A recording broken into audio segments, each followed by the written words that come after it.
All right, welcome back, everyone. So the next two poems, really, I want us to take a look at are from William Blake, sort of a precursor to the Romantic poets, but usually seems kind of like the initial one you would read. And he kind of wrote two big works of poetry. The first one was Songs of Innocence, and he's kind of like wrote that as a younger man, kind of exploring the world from the imagination and wonderment of a childhood viewpoint. And then later on, like the next decade, he wrote Songs of Experience. It's a little bit more cynical. It's kind of a companion piece to the Songs of Innocence. It was more of like he was older. He's recognizing the evils of the world.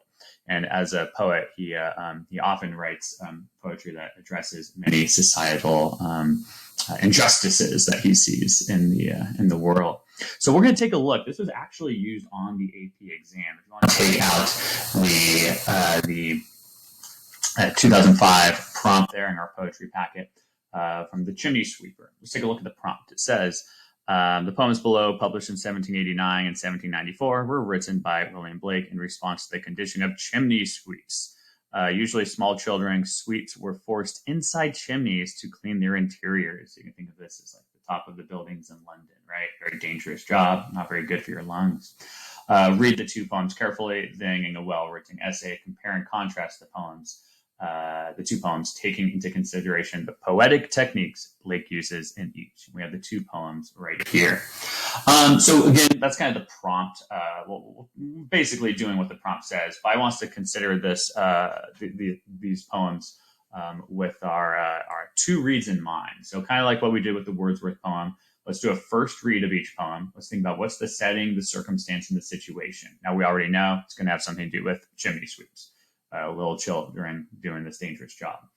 Who's the speaker and audience? This is going to become important for these poems, right? Because it may not just be the poet, and we're just not the audience, the straightforward audience. And then by the end, what is the purpose or message? And how are the purpose and messages kind of different in both of these? Again, a contrast. AP likes to throw contrast prompts with poetry every now and then. It's been, I think, over 10 years since they've done the last one. So maybe this year they'll do it. So it's a good thing to practice with. Then for our second read of each poem, let's think about those literary techniques, right? Look for specific techniques the poet uses to enhance the elements listed above. So again, we're looking at what literary devices and techniques. Now, we already have a lot, right, in our arsenal that we've learned from semester one.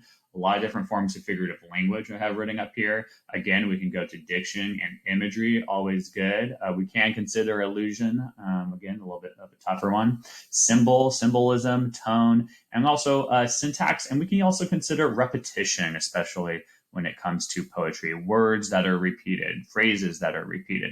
And those are specific to form and structure. But we can take a look again, since this is early on in the unit. Let's think about our main, our key ones, especially our diff strategy, diction, imagery, and figurative language.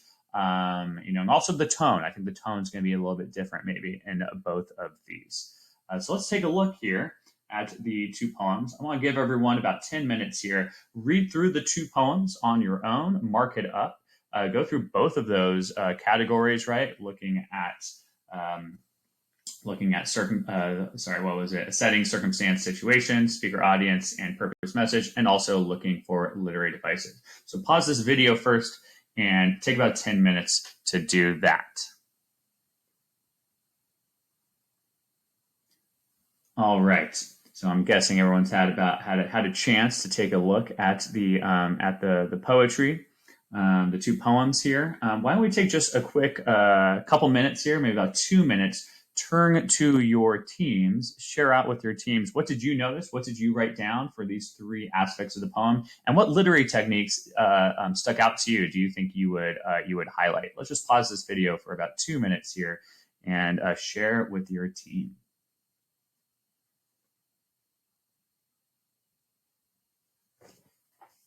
All right, now let's come back here for an analysis of it. So again, this was given on the AP exam, so it's a good poem to practice with. The first one, again, is the one written earlier, and sure enough, it kind of has that more childlike kind of feel to it. When my mother died, I was very young, and my father sold me while yet my tongue could scarcely cry, weep, weep, weep, weep. So your chimneys I sweep, and in suit I sleep. So first off, we know from the speaker, right? The speaker is, right, one of these one of these children who is actually doing this dangerous job of sweeping, right? Of doing the chimney sweeping. And he's had a tragic life. Mother died, father was sold him, and he couldn't even speak yet, it sounds like. There's little Tom Dacre, who cried when his head that curled like a lamb's back was shaved. So I said, "Hush, Tom, never mind it, for when your head's bare, you know that the suit cannot spoil your white hair." So it sounds like we have another character here, right? So thinking about the setting and circumstance, here he's the main speaker. The child is maybe trying to convince the other children, like, "Hey, it's not so bad, right? It'll be fine." And so we might say, right, everyone's kind of a little naive, maybe a little bit too innocent here, and just kind of going along with this injustice. And so he was quiet, right? So I guess it worked. Tom, that is. And that very night, as Tom was asleeping, he had such a sight. So he had, I guess, a dream. That thousand of sweepers, Dick, Joe, Ned, and Jack. I'm guessing these are other boys there who were also sold and doing this horrible child labor.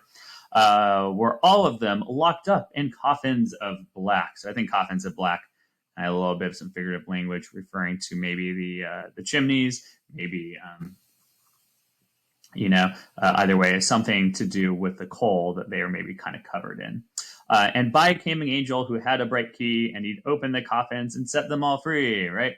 Then down a green plain, leaping, laughing they run, and washing a river and shine in the sun. So what happens in this, right? They're kind of in just kind of like the chimney or what they're covered in coal, like these little coffins, right? The angel comes around and opens it up. So this is sort of supposed to be, I guess, idea of the afterlife, right? Or heaven of some sort. And everything is great, right? They're all having fun. Then naked and white, all their bags left behind, they rise upon clouds and sport in the wind. And the angel told Tom if he'd be a good boy, he'd have God for his father and never want joy, right? So it's like, yeah, there's no reason to cry early on, Tom, because guess what? In heaven, you're going to have God as a dad. Everything's going to be great. You're going to be running around, right? And so that's the end of the dream. So I guess Tom feels a lot better now. He's like, and so Tom awoke, and we rose in the dark and got with our bags and our brushes to work. Though the morning was cold, Tom was happy and warm. So if all do their duty, they need not fear harm. So it's like, this is very manipulative in a sense, right? But it's that idea of like, hey, just be happy with your lot, right? Right? Because you're suffering. I don't know why adding extra S there. Your suffering will pay off in the afterlife.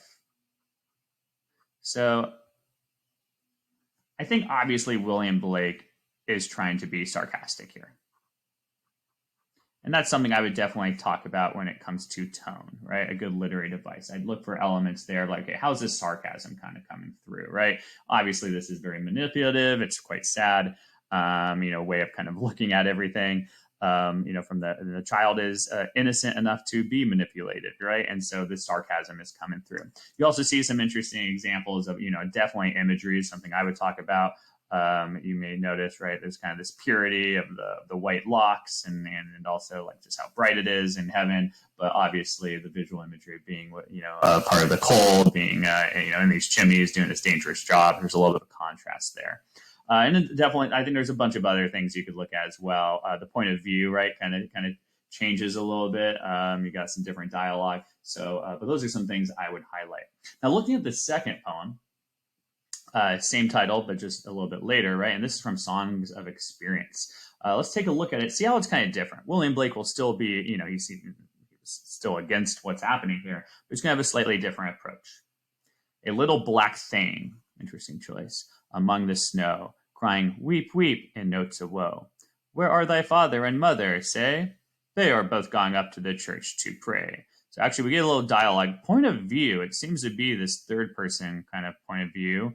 Now, very quickly, though, this child who is not named, right? So all of a sudden, there's kind of a little bit of a tonal change because of that. Not named is referred to as a thing, not as a boy, right? As a little kid.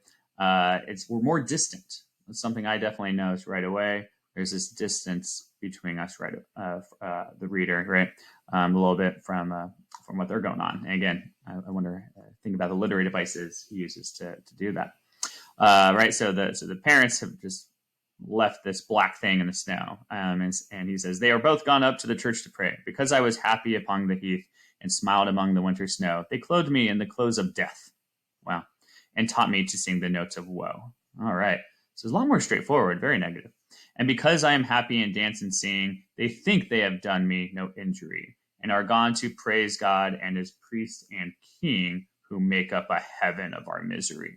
So all of a sudden, the big contrast I noticed, right, is this one is a lot more straightforward. The sarcasm is dropped, right? The tone is mainly a lot more cynical. And that might be something I touch on if I want to talk about tone. You still have imagery here, right? But it's just a lot more straightforward. There isn't this playfulness, the sarcasm that's coming through in the first poem.